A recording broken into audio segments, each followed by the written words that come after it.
Apolline Matin. Allô Marie.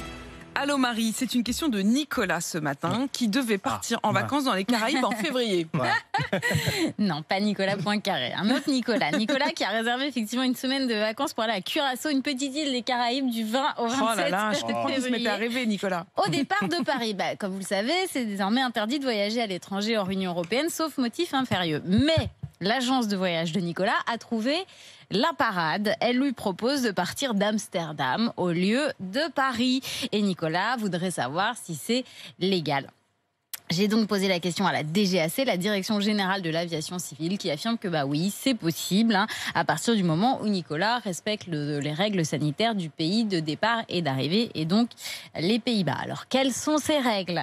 Eh bien, le gouvernement néerlandais impose à tous les passagers voyageant par avion un test rapide antigénique négatif à faire immédiatement avant le départ, moins de 4 heures avant le départ, et un test PCR négatif datant de moins de 72 heures. À noter que par ailleurs, Nicolas sera censé s'isoler 10 jours aux Pays-Bas à son retour.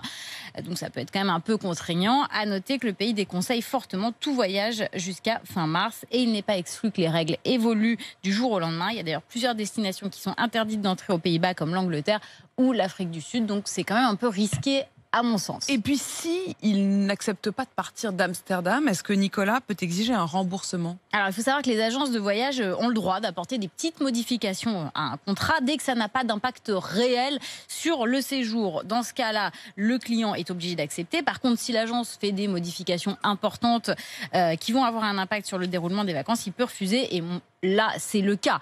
Nicolas peut mettre en avant le fait que pour lui, aller à Amsterdam, ça prolonge la durée du transport et donc la durée du séjour, d'autant plus avec la quarantaine imposée au retour aux Pays-Bas. Et donc, ça n'est pas une modification homéopathique. Il peut tout à fait demander légitimement un remboursement, surtout qu'on est quand même à la limite du contournement de la loi de la part de l'agence de voyage. Au minimum, c'est une manière de filouter. Voilà, Au minimum.